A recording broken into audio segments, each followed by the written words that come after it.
Isn't that crazy? You see the like recoil on the hands, and then Charlie gets hit a fraction of a second later. Now, again though, we don't know if this is real or if this is AI, this video. Again, I'm not saying that this is a crazy conspiracy. I'm not like out here tinfoil hatting because I don't know what this is, but I do know that like a lot of this shit just doesn't make sense. You have the governor, a partisan political person who is doing like PR appointments, leaking out little bits of like this ever-changing story, and Nick Fuentes is out there saying no violence, people, which means Nick Fuentes thought he was a groyper, right? Because he Mr. I have shooters is running around telling everybody no violence. So the groypers are thinking this guy's a groyper. And then the governor of Utah is out there looking all slick, trying to say, yeah, we have all this evidence. We're not going to show you that he's a leftist after, you know, all these papers have retracted stories. Dude, something's going on, man. So he's walking up the street, no, very, very noticeable limp. Why does he have that noticeable limp? Because he has the fully put together gun, right? In his like shirt and pants leg and whatnot. Right? Because he can't take the gun apart. The way it works, guys, is you put a gun together and you set the scope so that center of that scope lands in the center of your target. And then you can't touch the fucking gun. If you dismantle that gun or dismantle it in any way, your targeting is off. Yes, you'd have to shoot. You'd have to recalibrate the whole thing. If anything was off, you'd have to recalibrate. The rifle that he used down his pant leg. And so he can't really straighten that leg out. So he's, you know, hobbling along here, limping along here. The other thing to take note of is he clearly didn't park in the parking lot of the college. He parked elsewhere and then walked there. And this is him, I think, after the deed is done, walking through the back. But okay, so you saw what he was wearing there. Black shirt, jeans, walking with a massive limp. Okay, ready?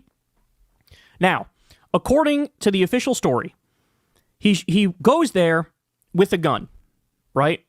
But then... And by the way, one thing I would like to add here, Kyle's doing a great job with this, but we did notice the timestamp of him limping to this thing, and it was like 10 to noon, and so he limps past that camera 30 minutes before he fires the shot, and he somehow limps there with the rifle, gets there, instantly gets on the roof, gets set up in like 5 minutes, and then just fires the kill shot. The kid's timeline is like the most effective, didn't waste 10 seconds in this whole thing. Like, this kid just went, no interruptions, right to the roof, get the thing down, boom, fire the shot. Like, all of this with, like, not a second to spare, which is a little fucking weird. Okay, well, this is weird because, as I'm going to show you, here he is, like, walking up the stairs to get to the roof. Where's the gun? Yeah, that's a great question. Where's the gun? Look at him. His legs are bent. Where'd the gun go? Right? His legs are, both legs are bent. How's he bending those legs, guys? What? I mean, what? How? Right? Would he put a ladder up the side or something? That's fucking a neat trick, dude. Gun. Where's the gun? Now, what they say is, okay, so he walked there with the rifle. Clearly, based on the TMZ video, he was limping, right? Okay. Then when he gets there, in order to get to the roof with the rifle, he disassembles the rifle and puts it in his backpack. Now, there's no way. If he disassembled that rifle, he would have to reset, recalibrate the scope, fire the gun several times, right? You have to fire the gun like, I don't know, anywhere from 2 to 5 times to calibrate that scope. There's one major problem with that story. This particular rifle that he used is notoriously difficult to break down. In fact, it takes tools, it takes know-how, and it takes time. There's not really a rifle that's meant to easily be broken down and put back together. So he goes there clearly limping with the rifle in his pants. Then in this picture, in the stairway, all of a sudden, where's the rifle? Well, they say, oh, it's in his backpack, so, that's the logical explanation. All right, well, let's keep going. Again, if the rifle was in his backpack going up the stairs, why wouldn't the rifle have been in his backpack the whole time, right? Yeah, right? Oh, I got to limp with it because I can't take it apart, but then I get there and I took it apart where? In the bathroom? Right? And a 30-06, no lie, a 30-06, it takes a hot minute, even if you're skilled, to dismantle that thing, okay? You know what I mean? And you need space. You're not going to do it in a bathroom stall. Like, you need a work table or some shit, a big open space to dismantle this thing. I mean, these guns they're not like tiny guns. So then, according to them, he gets to the roof, puts the rifle back together, does the shooting. So here he is after the shooting. This is when he escapes. And you're going to see that he basically runs on the roof. And you're going to take note of something very important in just a second. So here, let's play it. He's running on the roof.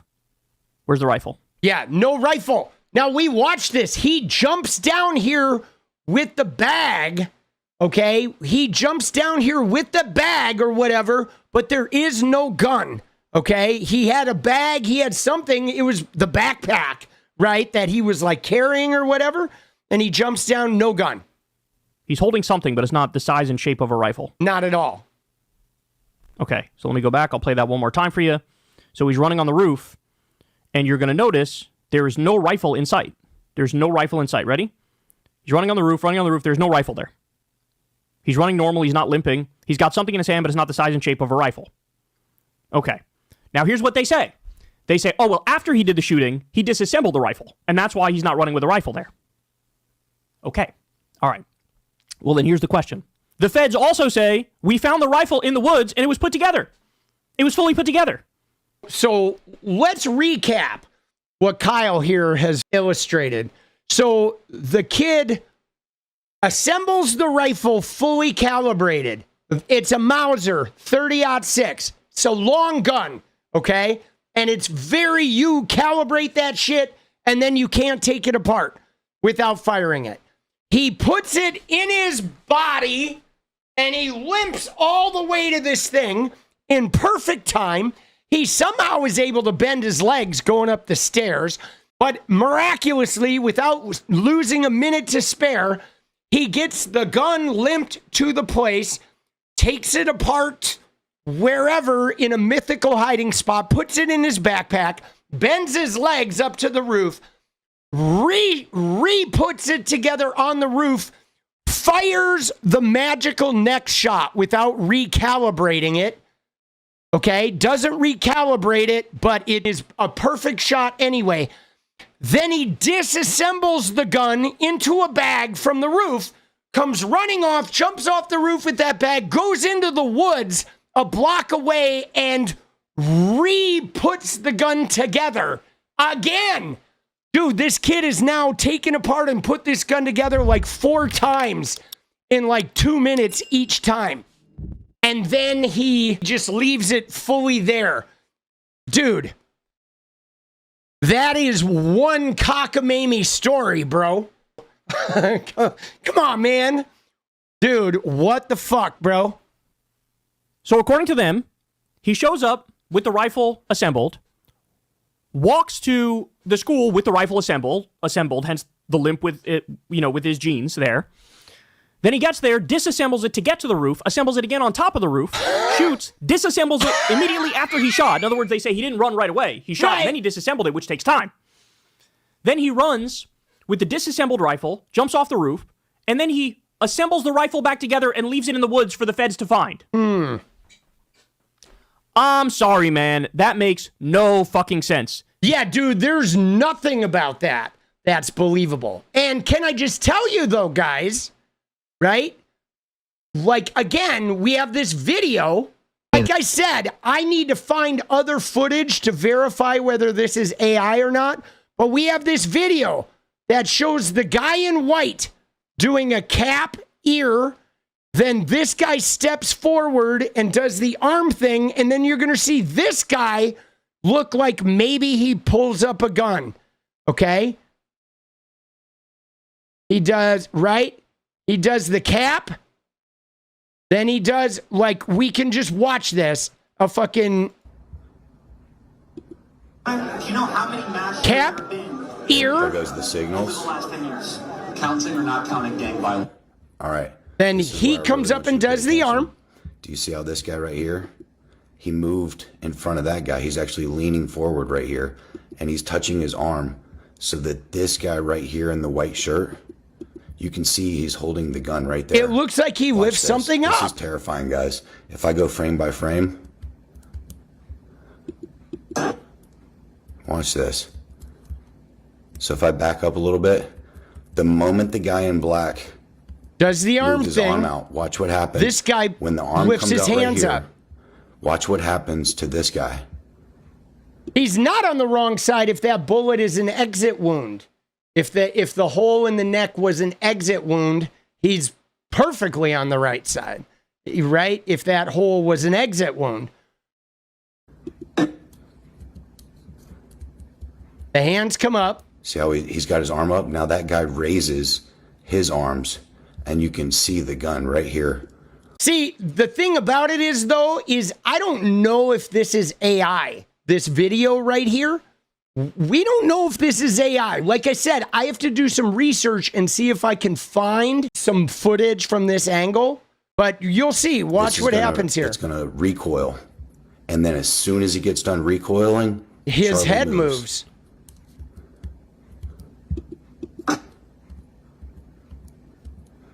He does the move on his arm. You're going to see that guy in the white shirt. He's Watch going it. to lift his right elbow. Ready? He's going frame by frame. Right here. He lifts his elbow. He's Right. holding a gun. He's holding And watch something. what happens. He shoots it. His hand goes right back into place. You and see then that? Charlie gets hit. Isn't that crazy? You see the like recoil on the hands, and then Charlie gets hit a fraction of a second later. Now, again, though, we don't know if this is real or if this is AI, this video. But one thing we didn't see over here was like a muzzle flash, because again, these arm signal things were a little weird. When I saw this guy in white grabs his hat, grabs his ear, and then this guy steps forward and he looks at the guy in white. He looks at the other side. He does this on his arm. And the minute he goes like that, Kirk is hit. Like the instant he does it. And that is fucking weird, bro. That is fucking weird. And no autopsy. We've had no autopsy confirming anything. You know, now the other thing is there are other possibilities, guys. Like people have said something about the bullet hitting his vest. But let me just tell you guys, I have watched that video of him getting shot frame by frame in Premiere Pro. But here's the deal. The idea of that bullet like hitting his vest and ricocheting is bullshit. You know why? Because it doesn't rip his shirt. Okay? Because if you've seen bullets fire into people, they rip the clothing. If a bullet hit that chest and hit the bulletproof vest, it would rip the shirt and it would leave a powder burn on the shirt.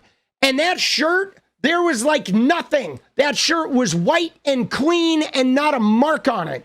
So either it went straight through the front of the neck, right, and opened that wound, or it went in the back and came out the neck there, right? You do see, like, the thing that's weird is his neck, like, bubbles up, right? His neck, like, bubbles up like there was a ricochet in there. But, man, I watched that thing, like, 500 times, and it never, like, I thought it went in his chest and ricocheted through his neck, but there was no hole in the shirt, okay? Which is why the possibility of it coming from behind and ricocheting through his neck and coming out is something that could possibly be. But a bullet would not hit a shirt. Like bullets shred clothing, guys. they fucking shred clothing, okay? When they go through shirts and shit. They do. And then boom, one of the centerpieces of the arguments that they're using has to be retracted because the Guardian could not verify, couldn't back it up. In fact, I think the person who said it had to say, "Oh, my bad. I didn't mean it like that. That's not what I was saying." All right, this gets weird, y'all. This gets weird. So remember how I told you guys there were two decoys, two diversions in the crowd. And that's reported by mainstream sources that... here we go. This is the George Zinn part. This gets weird, y'all. This gets weird. So remember how I told you guys there were two decoys, two diversions in the crowd. And that's reported by mainstream sources that there were two people of interest that they were looking at that they thought were suspects they thought had done it. One person was this older guy who screamed, shoot me, and I did it, okay? And when they were dragging him out, the cops were dragging him out, his pants had actually fallen down. And that happened immediately after Charlie got shot. You got this old guy saying, I did it, shoot me. Very weird. And then you also had somebody else on campus who had a pellet gun, which looked like a real gun. So all of that played the role of like distracting so that the shooter could get away. It distracted the cops and made them think, oh, these are the people. And so the shooter got away. Well, then people tried to do a little digging on this older gentleman who was saying he did it. And if it is indeed the same person, and I don't know, but you know, when you look at pictures, it looks like the same person, right? But I would like further verification on this, but my guess is no mainstream outlet is actually going to dig deeper on this because it gets very bizarre and very weird. But the old guy who said, you know, shoot me, I did it, they say he's a man by the name of George Zinn. And he's been linked to media coverage or arrests in connection with several high-profile incidents over the years. Dude, that's so weird. Why is this guy who has been involved in several high-profile incidents over the years happen to be at this Utah rally as well, dude? Right. That's fucking weird, bro. Which aligns with common conspiracy theory claims about being a crisis actor, people allegedly hired to participate in witness stage events for narrative purposes. So there's a video of him talking about 9/11s and saying he was there when the towers got hit, and he knew right away it was 9/11. He knew right away, that it was Al-Qaeda that did it. And I watched that whole video. Dude, what the fuck, bro? Bizarre. Then he was also at the Salt Lake City, he did a Salt Lake City marathon bomb threat in 2013, shortly after the Boston Marathon bombing. And he was arrested for making terrorist threats by email. And then he was also at the Charlie Kirk assassination where he was the guy who said, shoot me, I did it. Now, I'll show you. This is the guy. Yeah, and he was the guy running around with his pants off, too, which was like such a spectacle, right? With his pants off. And I was like, why don't these FBI agents pull up his fucking pants or whoever is got this guy, right? That's just fucking bizarre. Guy right here. This is the guy right here.